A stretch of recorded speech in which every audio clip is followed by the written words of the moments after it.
Hey, I just wanted to get with you and talk to you about emotional eating. It all kind of started for me, and understanding emotional eating goes way back for me. Because when I was a kid, my brother and I, we used to love to go to the beach. And I was born in Daytona Beach, loved to go to Daytona Beach to hang out, especially when I got the opportunity to go with my older brother. And so one of the rituals we had was we'd stop at Popeye's Fried Chicken. We'd get a box of chicken, and we would get Mountain Dew. Now,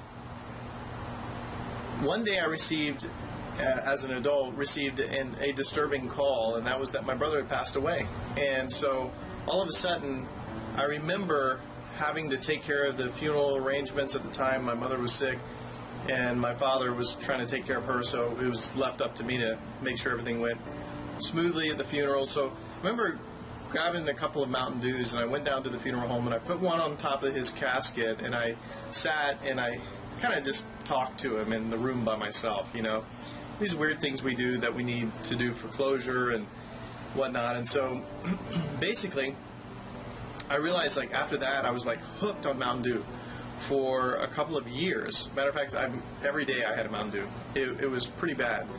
And I realized the hook that different things have like that in our lives. And so the reason I wanted to put this together for you is because, as I was telling you before about Layla's story, and she was addicted to these Ruffles the cheddar and sour cream chips.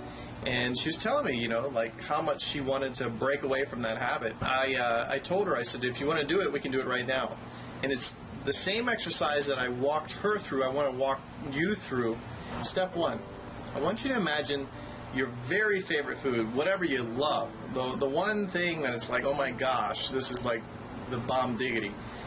And imagine it in its perfect form. So think of it as a 10, on a scale of 1 to 10, it's a 10.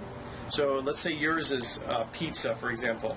Actually, we can use Layla's. Layla's was the Ruffles potato chips. She says if they're extra crispy and they have that nice orange hue, and she's it's almost like sunshine coming out of the bag when she reaches in and starts to eat these, right? And so for you, it might be pizza or something else. It might be ice cream, Haagen-Dazs. Picture the perfect Haagen-Dazs. And you can see kind of the sweat on the outside of the ice cream container, that kind of thing. Now, what would it take to move it from a 10 to a 9? Now, I want you to go ahead and think about this. Now, move it to an 8. Let's say we're talking about Haagen-Dazs. Maybe it's not quite as frozen as it normally is. Maybe it's got a little bit of, melted ice cream on top. I just want you to picture, move it from a 10 to a 9, move it from a 9 to an 8, move it from an 8 to a 7. What's your favorite food look like at a 7? At a 7, you're going to want to eat it, but it's not like a 10. And once you have that clearly placed in your mind, I want you to go ahead and move it from a 7 to a 5. Now you're probably at the place where you're saying, I can kind of almost take it or leave it, but because I love it so much, I'd probably eat it still. Maybe it's like cold pizza coming out of the fridge or something. And let's move it to a 3. What would it take for it to be a 3? Move it to a 2 and picture what it would look like at a 2. Now bring it to a 0. At 0, you really are not going to want to eat it. So picture your favorite food at a 0. It's at the point where you say, I'd rather skip.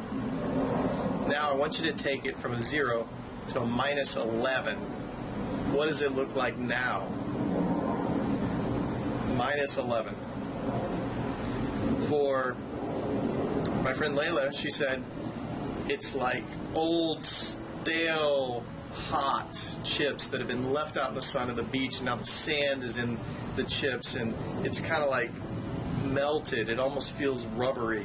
She's explaining it. She's like, oh my gosh, it's terrible. And I've been eating so many of them that I've got the orange residue on my fingers, and it's so disgusting. And she's like, oh, I don't even want it, at this point. So now you're at a minus 11. Now, what I'm about to tell you, you might want to stop the video now, because what I'm about to tell you should push you over the edge. I want you to imagine your favorite food at a minus 11, and just so you know, Stop this video right now if you really want to keep eating this food, because I'm telling you, it's not good. So imagine your favorite food at -11, and imagine that it's like wrapped in human hair. Yeah, human hair. It's really disgusting. Now, every time you go to pick up that food, you're going to picture that food at -11 wrapped in human hair. I'd like to know how this works for you. Send me an email back when you get a chance. Look me up on Facebook. Give me a like. Look me up on YouTube. Give me a like there. And I hope it helped. I'll talk to you later. Bye.